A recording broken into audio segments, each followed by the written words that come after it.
The crystalline dome of the Galactic Tribunal gleamed like a jewel against the void, its transparent walls broadcasting judgment to a trillion watching eyes across the galaxy.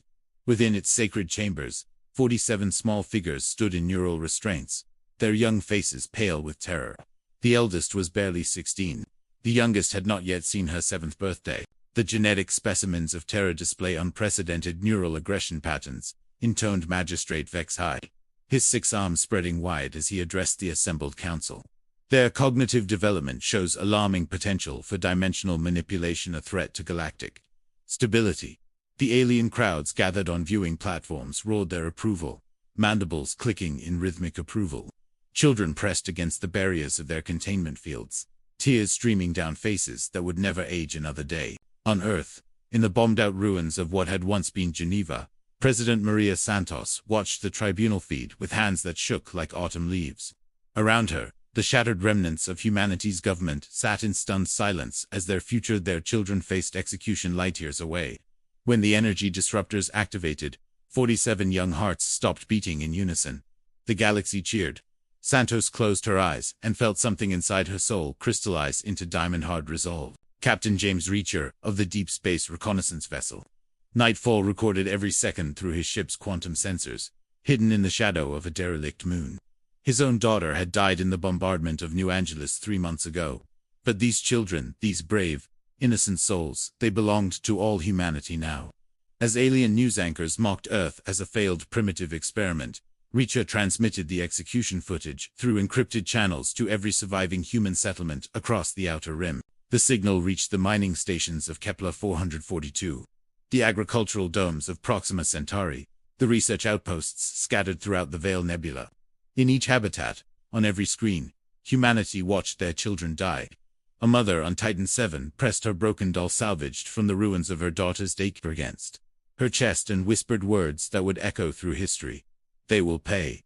The promise spread like wildfire through quantum channels, through desperate messages scrawled on station walls, through the collective unconscious of a species pushed beyond breaking. In the aftermath, alien newscasters celebrated from their golden towers.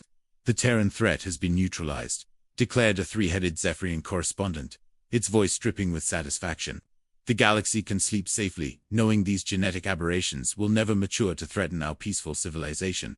But, in hidden asteroid bases throughout the Helix Nebula, survivors of humanity's scattered fleets gathered around holodisplays, studying the tribunal footage frame by frame, memorizing every alien face, every cruel smile, every gesture of mockery. Dr. Elena Rodriguez, formerly of the Mars Terraforming Initiative, now worked by candlelight in a converted mineshaft, her fingers dancing across salvaged quantum processors.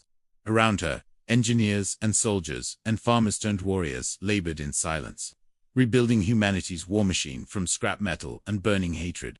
Ancient weapon designs, railguns, plasma arrays, kinetic bombardment systems banned by galactic treaty, emerged from forbidden archives like vengeful ghosts. The Galactic Council met in emergency session 7 months later, their elaborate chambers filled with the finest representatives of 43 civilizations. Chancellor Morden, a crystalline being whose body refracted light into prismatic rainbows, raised his voice above the chattering crowd. The final cleansing of the Terran system will commence at next solar convergence. Their homeworld shall be reduced to component atoms, scattered across space, until no trace of their genetic poison remains. The vote passed unanimously. Not one voice rose in opposition, but in the darkness between stars, something stirred. Human operatives, their faces painted with ash and their hearts burning with purpose, infiltrated alien trade routes and communication relays. A lone human soldier named Marcus Kane confronted a squad of hegemony guards on a mining platform near Rigel, armed with nothing but a molecular blade and a recording device. As the aliens laughed at his apparent suicide mission, he smiled and whispered his daughter's name. The platform's fusion reactor detonated 40 seconds later. Across the galaxy, alien outposts began disappearing. Not conquered, simply gone, as if they had never existed. Entire stations, their crews vanishing without distress signals, without wreckage, without explanation. The laughter died in alien throats as whispers spread through their networks. The humans were coming. But surely this was impossible. Surely 47 dead children represented the sum total of humanity's threat. On commandeered asteroid bases and hidden shipyards, human engineers worked miracles of desperation. Stealth frigates grew like metallic flowers in zero-gravity foundries. Nanite swarms learned to eat alien hulls from the inside out. Railgun platforms capable of cracking moons emerged from the darkness. Their targeting systems programmed with the faces of every being who had cheered at the tribunal. And through it all, a single message echoed through human communications. For the children, the first major engagement came at the Proxima Supply Junction, where a convoy of 70 hegemony vessels found themselves surrounded by ghosts made of metal and fury. Admiral Zethkar, veteran of 12 successful campaigns against primitive species, watched his fleet burn around him before human marines breached his flagship's hull. As they dragged him to their ship's bridge, he begged for mercy in 17 languages. The human captain, a woman whose eyes held the weight of entire worlds, played him the tribunal footage and responded only with silence. Fear spread through the Galactic Senate like a plague. Chancellor Morden found himself surrounded by representatives demanding answers, demanding protection, demanding solutions to what they now whispered was the human problem. But humans, it seemed, had evolved beyond problems into something approaching divine retribution. Their weapons struck from impossible distances. Their ships moved through space like hunting wraiths. Their soldiers sang the names of dead children as they carved through alien battle lines. Elite fleets mobilized across 3 spiral arms, their commanders confident that superior numbers would overwhelm whatever remained of human civilization. They met the growing human armada at the Horsehead Nebula, expecting to crush a rabble of refugees and farmers. Instead, they found humanity's answer to genocide. Perfectly coordinated swarms of attack craft that moved like schools of predatory fish, tearing apart formations that had conquered 1,000 worlds. Captain Lisa Martinez piloted her fighter through the blazing heart of an alien dreadnought, her ship's hull glowing white-hot from enemy fire. As her craft's systems failed around her, she screamed her son's name and rammed her vessel directly into the enemy bridge. The explosion could be seen from 6 systems away. Alien survivors spoke of humans who fought like demons, who chose death before retreat, who sang lullabies as they killed. The war that followed consumed entire star systems. Human fleets, outnumbered 1,000 to 1, struck like lightning and vanished into the void before enemy reinforcements could arrive. They hijacked alien broadcast networks, forcing the galaxy to watch the tribunal footage again and again, each replay followed by images of burning alien worlds and a simple message. This is justice. This is remembrance. This is human. When the hegemony deployed their ultimate weapon, air planet killer that could reduce worlds to plasma, in minutes humanity's response came not as diplomacy or surrender, but as a promise carved into the hull of every surviving ship.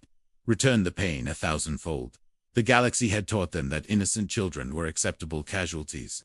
They would learn what humanity had learned from that lesson. Operation Dawnfire began at the darkest hour of the galactic night, when the alien capital world of Nexus Prime floated in its web of defensive stations and shield generators like a poisonous jewel.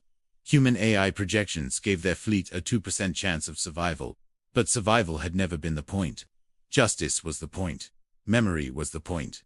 The names of 47 children were the point. The battle that followed would be remembered until the heat death of the universe. Human frigates danced through alien formations, their hulls blazing with reflected starlight as they shredded defenses designed to stop conventional fleets. Entire planetary defense grids collapsed under swarms of nanite clouds that ate metal and drank energy. As alien commanders screamed orders in a dozen languages, children's voices echoed through hijacked communication systems, playing back their final words from the tribunal. Admiral Dexima, Supreme Commander of the Nexus Prime defenses, watched his mighty fortress world burn from the bridge of his flagship. Around him, tactical displays showed the impossible. Human ground forces had breached the planetary shields and were fighting their way through streets that had never known war. Their destination was the Tribunal Chambers, where 47 children had died for the crime of being born human. The same crystalline dome that had broadcast judgment to the galaxy now reflected the fires of human retribution. On the platform where young hearts had stopped beating, alien judges knelt in neural restraints, while human soldiers, children themselves, when this war began, prepared their own tribunal. The proceedings were broadcast across every frequency, every network, every quantum channel that had once carried alien celebration. Commander Rachel Torres, whose baby sister had been among the executed children, read the charges in a voice that carried the weight of entire civilizations. For crimes against innocence, for the murder of children, for the genocide of hope itself, you are found guilty.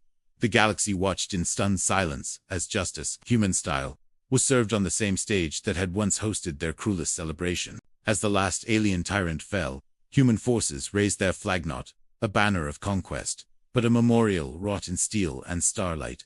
47 names were etched into its surface, each letter a promise that the galaxy would never forget what it had done, and what humanity had done in response. The children's faces looked down from every screen. No longer victims, but martyrs, whose sacrifice had forged an empire from the ashes of innocence. From the bridge of her flagship, Admira Wilena Santos, daughter of Earth's last president, looked out at the burning capital world, and spoke the words that would echo through history. Let every species in this galaxy understand. We are human. We remember our dead. We protect our innocent. And we never, ever forgive those who harm our children. The stars themselves will die before we forget this lesson. The galaxy fell silent.